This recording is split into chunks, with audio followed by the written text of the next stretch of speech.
Hi everybody, welcome back to the channel. Now this is Chilean Pine, also known in the UK as monkey puzzle. It was introduced into the country in about 1795 and it seems to like our climate because it's done very well over here. The term monkey puzzle apparently, or is alleged to have come from a comment made in the very early 1800s when a gentleman suggested that it would puzzle a monkey to climb it.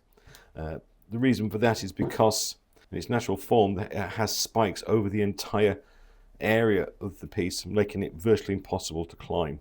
Now it is a softwood. In other words, it's going to give us a few issues to turn, mainly because you need to be able to turn at a relatively high speed and keep your tools incredibly sharp in order to get a decent finish. If you don't do that, then you end up with a lot of tear out, which is going to spoil the piece completely.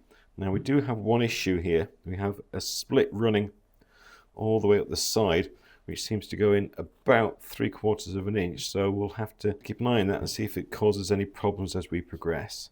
Now the other peculiar thing about the monkey puzzle tree is that the pith area is incredibly soft. You could drill it out very easily and you would have a hole all the way through. So it's not going to make any kind of watertight vessel, but I'm sure we can make something nice from it. Now initially we're going to turn it between centres, so I'm going to mount it on the lathe like that.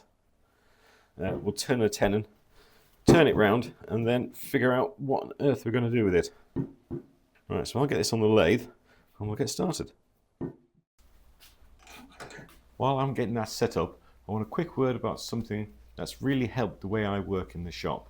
This video is sponsored by the Woodworkers Guild of America, a fantastic online resource packed with woodworking instruction, inspiration and real community support. Now I've been diving into their premium videos on things like jigs, fixtures, finishing techniques and some great sharpening advice which I wish I'd had years ago. There's even content on understanding the wood types, tool setup and all the little things that can really level up your projects. Whether you're just starting out or have been turning for decades, their online videos and support from their experts really does make one heck of a difference. Now here's the good bit. The first 1,000 people to join using my link in the description or by scanning the QR code on the screen right now will get a full year of premium membership for only $1.49. But it is only for new members. It's a great way to learn and a great way to stay inspired and connect with other makers. So a massive thanks to Woodworkers Guild of America for being a long-term supporter of the channel and for making so much great content available for us all to learn from. Okay, I think it's ready. Okay, that's it. We're all nice and safely on the lathe. We've got the tailstock nice and safely locked down. So initially I think what I'll do in this position is start to take off these eyes from jutting out and we'll make a tenon on this end. Okay, I've sharpened up the 1/2 inch ball gouge, initially turning at about 700 RPM and we're starting off by aiming for the eyes.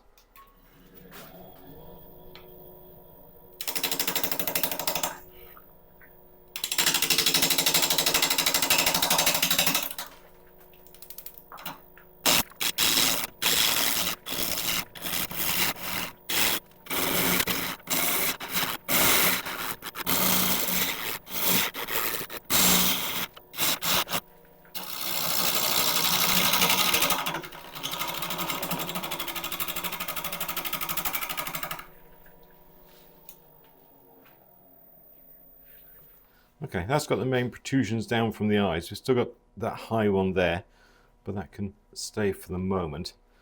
Now the next thing for us to do is to give us a nice deep tenon so we can get hold of this nice and safely when we turn it around.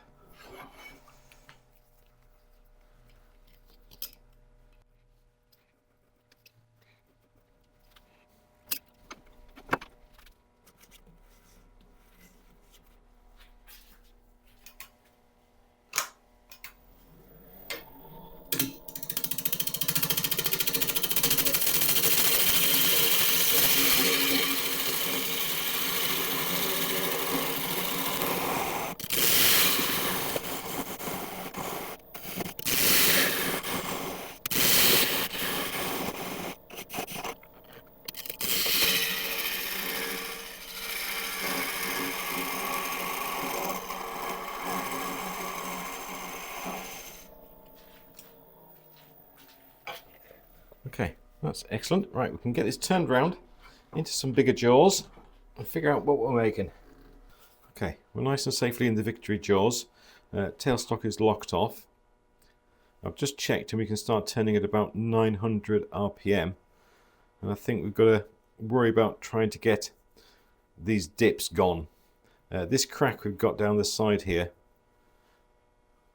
I think we are going to have to live with it and fill it at some point. In fact, I may put some CA glue in there in a minute, because it does go in about 3/4 of an inch. It may go in deeper there, and I don't know that we're going to be able to turn it all away. Now, the main feature of this wood is these eyes. They really are quite magnificent. The rest of the wood, it's okay. You can get some interesting colours in it, but these are the bits that really show it off. So we want to try and focus our design around these eyes. Okay, so the first step's a bit of CA glue in there, and then start clearing these dips and figuring out what on earth we're going to do.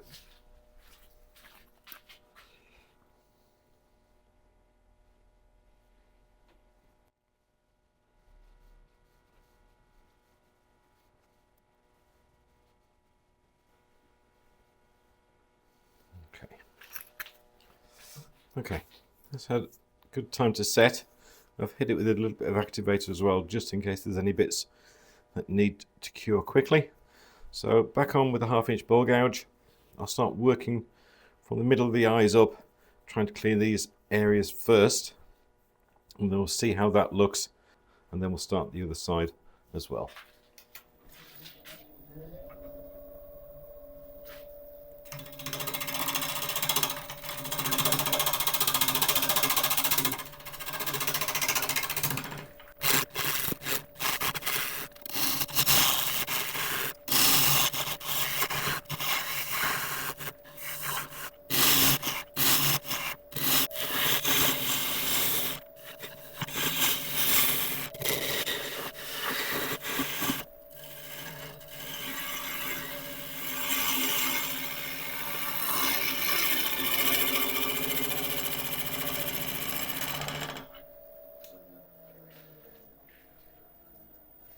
Okay, looking pretty good.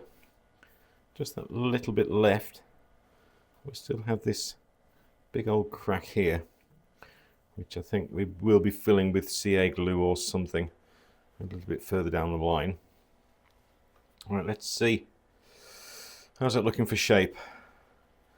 Got these strange overhangs here. So let's turn this over, get rid of the dips on this side, and see where that leaves us.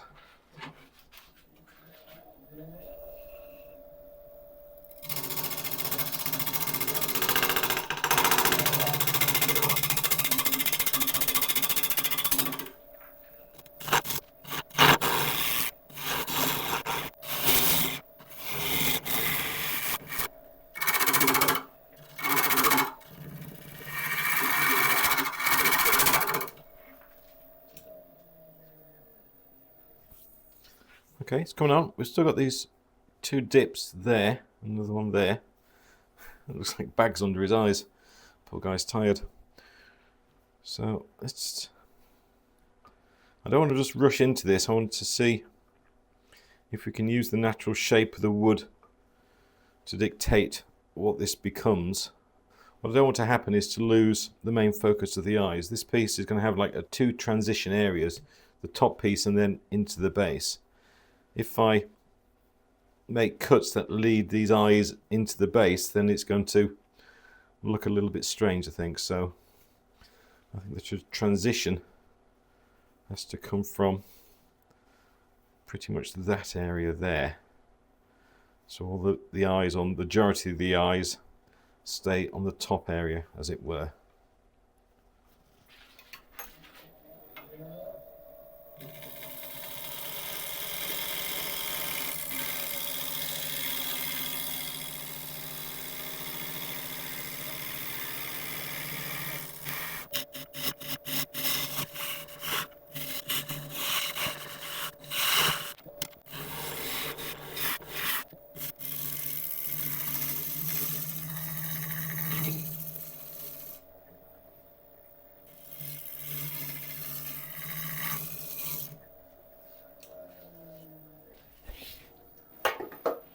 Okay, the centre of the eyes are above this transition.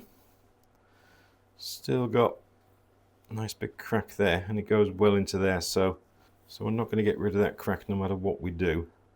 Well, unless we went very small, but we don't want to do that, do we? Right, so where does that leave us? I think just another couple of passes up here, just to take this slightly further in, to give a... Not quite sure exactly what shape I want this top. Do I want to curve in? Do I want a straight line? Straight line might be interesting. It would make it very architectural. And then if I refer that into a straight base as well, it could become something quite elegant. Let's investigate that.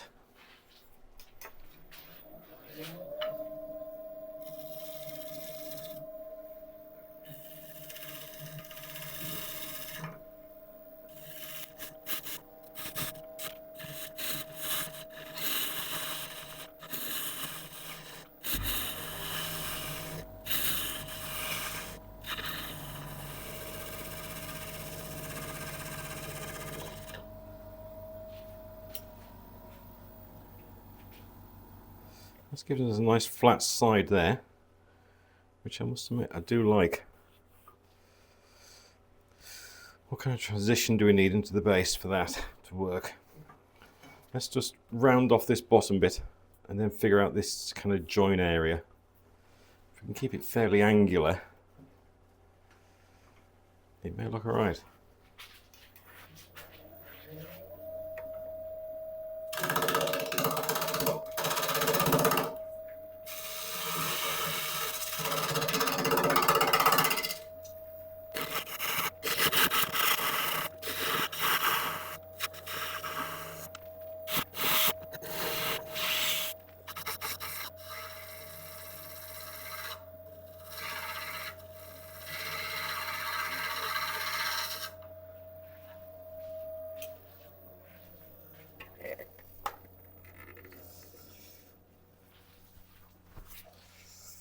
Okay, now I like that. I think it would be too long as a base. I think the base would need to be around there. We'll just need to give this a gentle inward curve, I think, to meet that with my eyes. That's perilously close, but we'll be okay. Everything else is all right. Okay, so just a gentle curve into there to meet this base.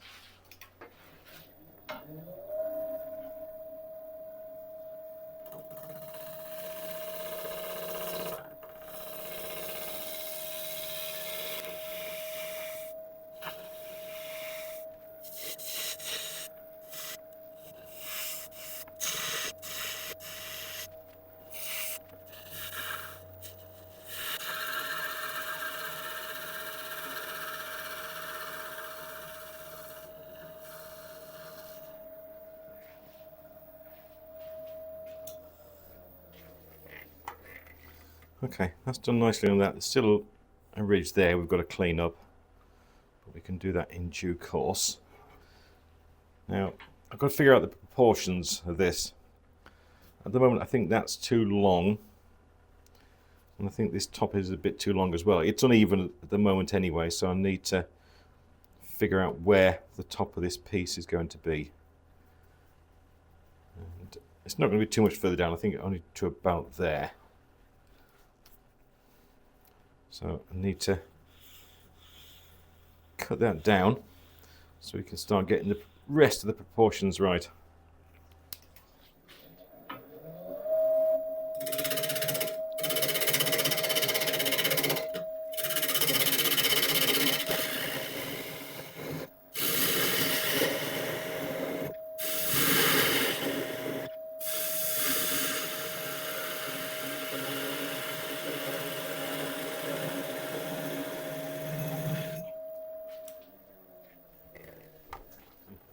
Okay, that's cleaned up the top nicely.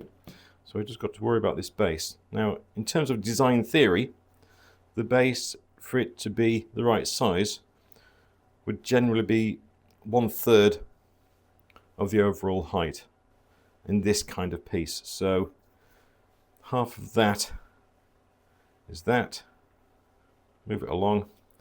It gives us a base which should theoretically, according to science, be around there.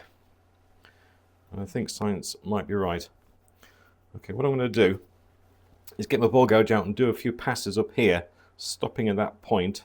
I won't take too much wood away, just in case we're wrong. And we'll see how that looks.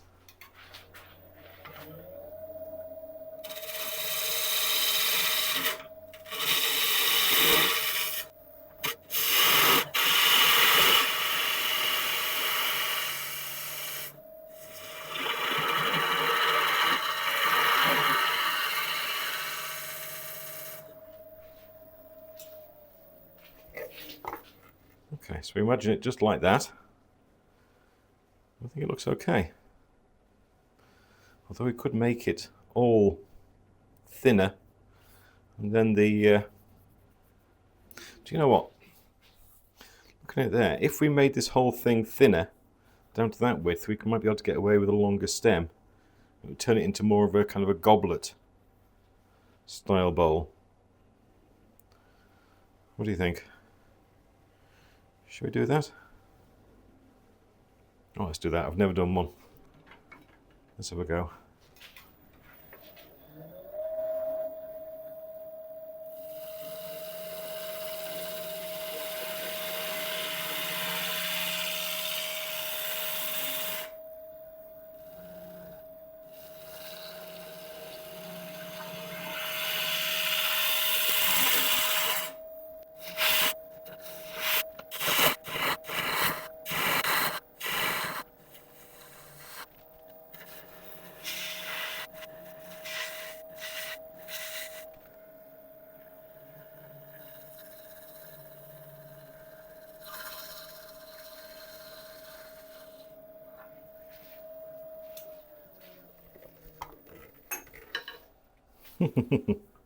I like that. Why not? Still may need to go down about 1/4 of an inch, but we can do that anyway when we're refining the bottom. But that's nice. Right, what we've got to sort out now. We've still got this horrible crack, so we're going to have to do something with that in a second. So let's do a few cuts just to sort out this little edge. I've just got to take this a little bit flatter here on this edge. We've got at the moment a slight curve. Actually, I don't mind that curve. Right, let's refine this curve a little bit. And it'll match the curve that we've got down here. And then we'll figure out what on earth to do with this crack.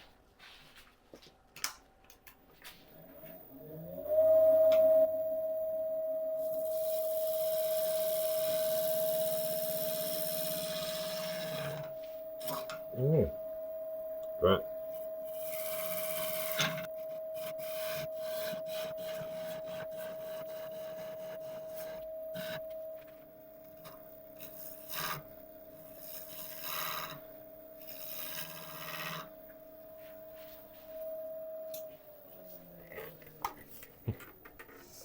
Okay, I've got a little catch there. I managed to sort it. Okay, let me have a quick think about what to do with this crack. Okay, I figured out what I'm going to do, but before I tell you, I just want to quickly apologise because this camera here that I'm pointing to, I accidentally paused it halfway through filming, and I may have lost a lot of shots. So I apologise if that's made the first half of the video a little bit disjointed, but these things happen. Right, in terms of this crack, what I'm going to do is I'm going to put milliput in there. Now milliput takes a few hours to dry, and the chances are we're going to have to do the same on the inside as well. So rather than go through that process twice, I'm going to hollow it out first and then milliput all the cracks we've got and then do the sanding at the end over the whole piece. Now because we have got this crack here, and hollowing out this piece with it being so far out the chuck, I am going to use the steady rest when we're hollowing. Okay, that's all nicely in place. If you're not familiar with steady rest, this is basically a device that gives us 3 points of contact on the surface, and it just stops it twisting out of place. It's going to be nice and secure in there and allow us to turn in relative safety.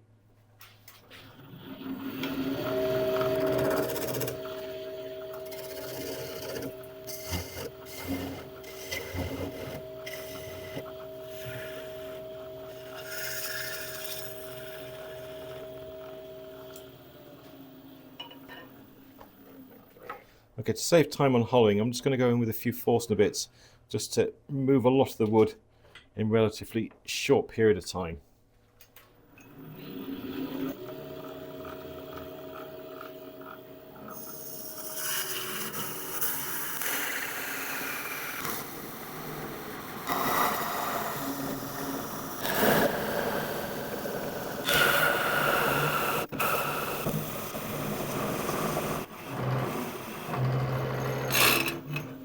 Hey!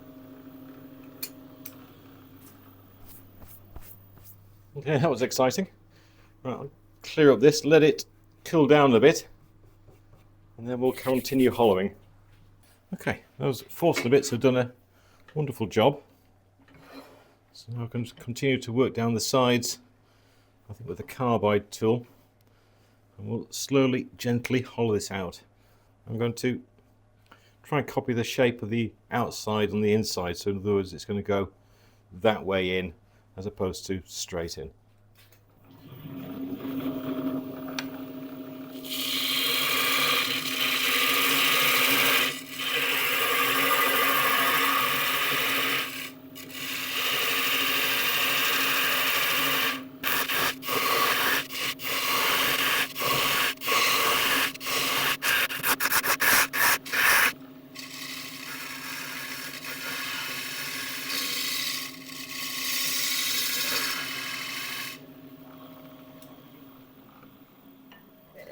Obviously not done yet, I just wanted to see this crack.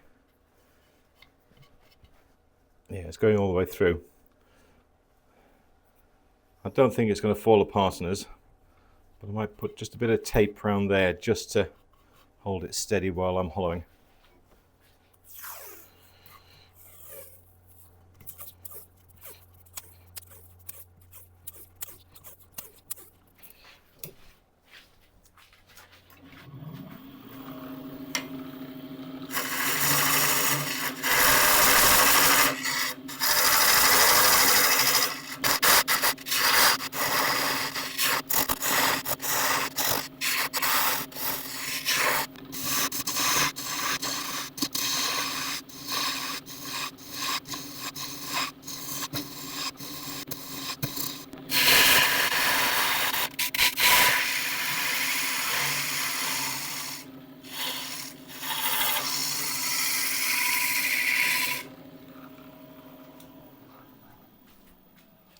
Okay, it's going well.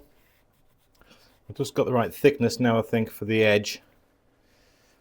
Yes, that crack's going to follow us all the way to the bottom, so I think we made the right decision to fix that at the end.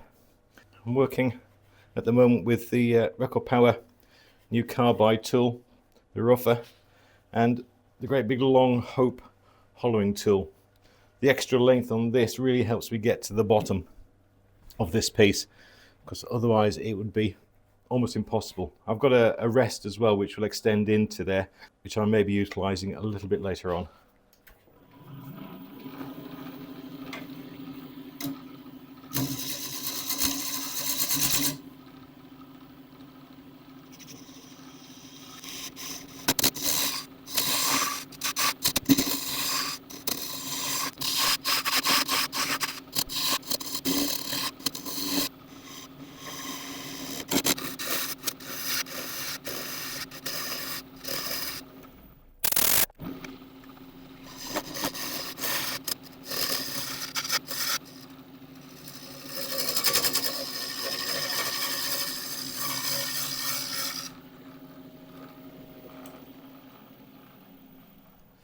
I'm having to stop fairly regularly to get rid of the chippings because it's very, very hard to see exactly what's going on in here. And this joint I've got here, I can't afford to cross over this line, otherwise I'm going to have to go thinner. So keep on stopping, keep on clearing, and carry on.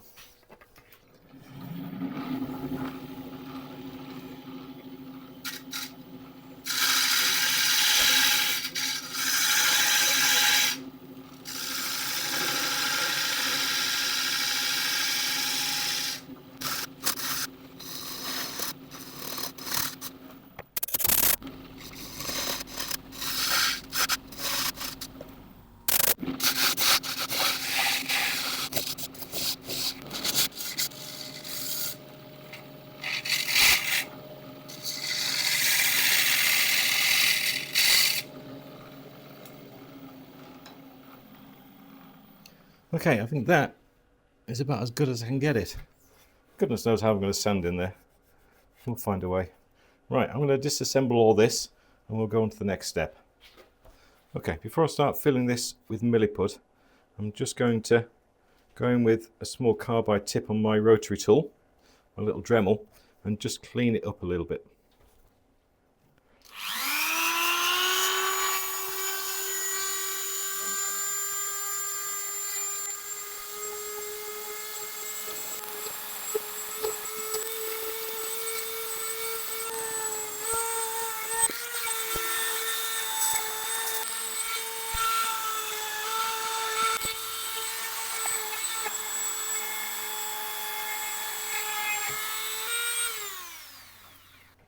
All's good. Right, I'll go and get the milliput and we shall stick some in.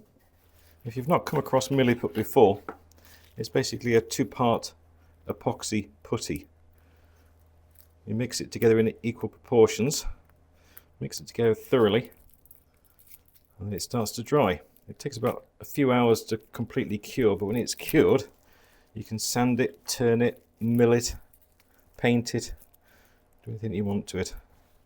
It comes in various different colours. It's always very, very handy stuff to have around in the workshop. Right, this is the colour area, so I've got about a bit larger than a pea size there, and this is the hardener.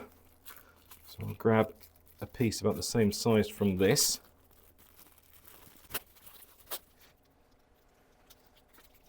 Like that. I'll just mix these together. There we go. As you can see, it's a uniform colour now, so this is ready to put in. One other thing to mention about this is that it is food safe as well once it's fully cured.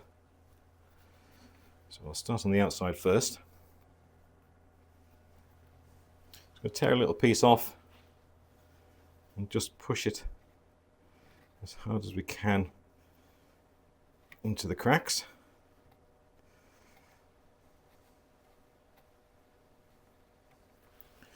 To the end as well.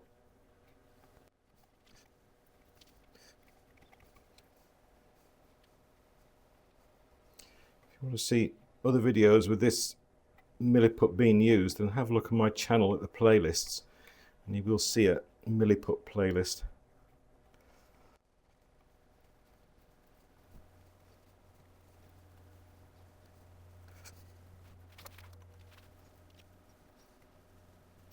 Okay, now for the inside.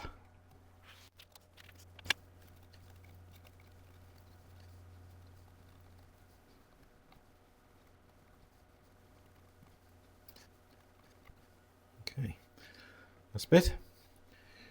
Right, that'll do. I'll let this dry for a few hours and then we'll come back, clean it up and start sanding. Okay, this is all nice and dry now, so I'm going to quickly cut these back and sand this piece up. I'll let you watch a bit of it, but I'll bring you back when we're done.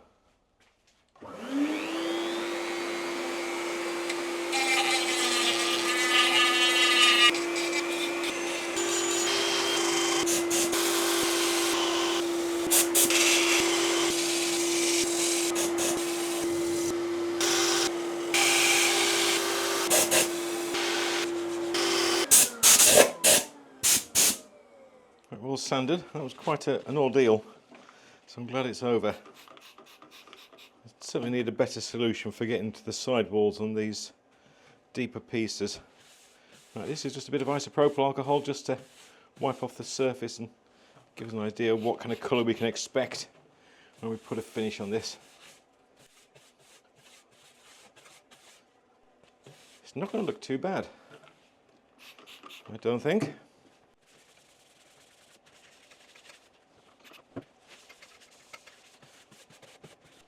I do love the eyes in Monkey Puzzle.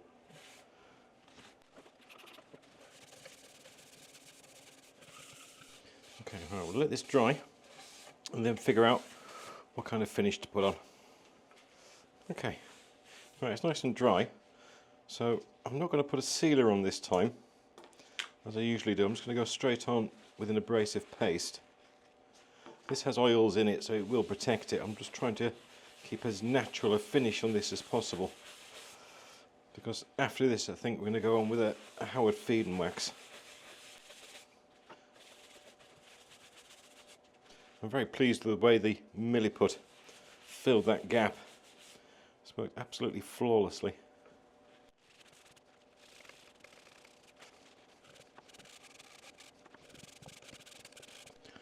Okay, when I'm rubbing in the centre at the bottom, I'm going to make sure I really secure my wrist with my other hand, just so it doesn't pull it around and damage anything. Right, we'll rub this in. Safety glasses on.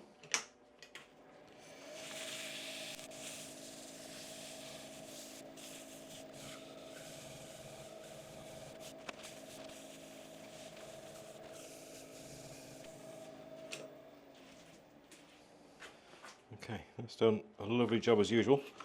So back on with isopropyl alcohol just to wipe off any excess grit.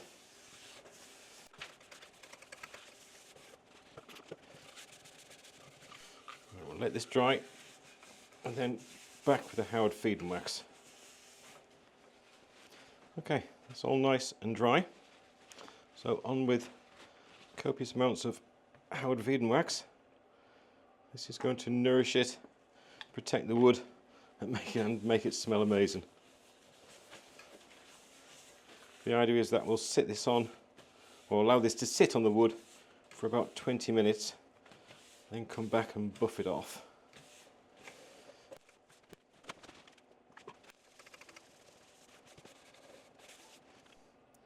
It can sometimes take a couple of coats,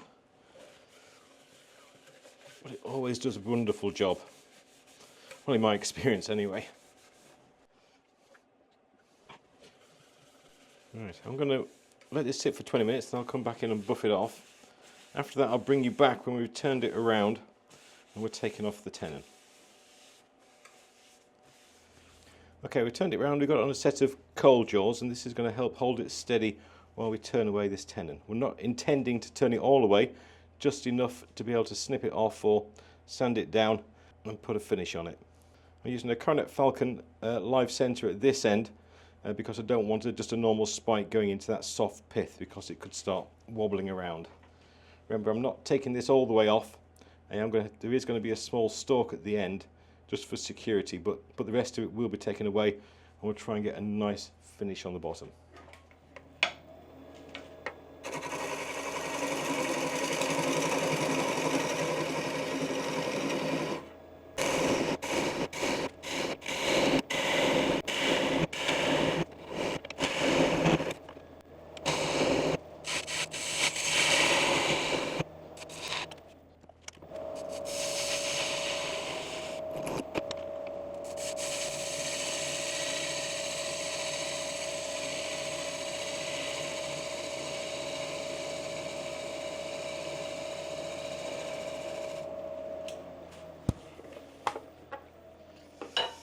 Not bad at all. Right, I'll saw this off, sand it up, and I'll bring you back and we'll take a final look at what we've done.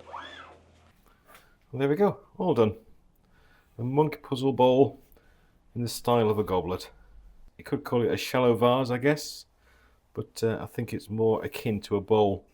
Put sweets in there or something like that, and then it has a use.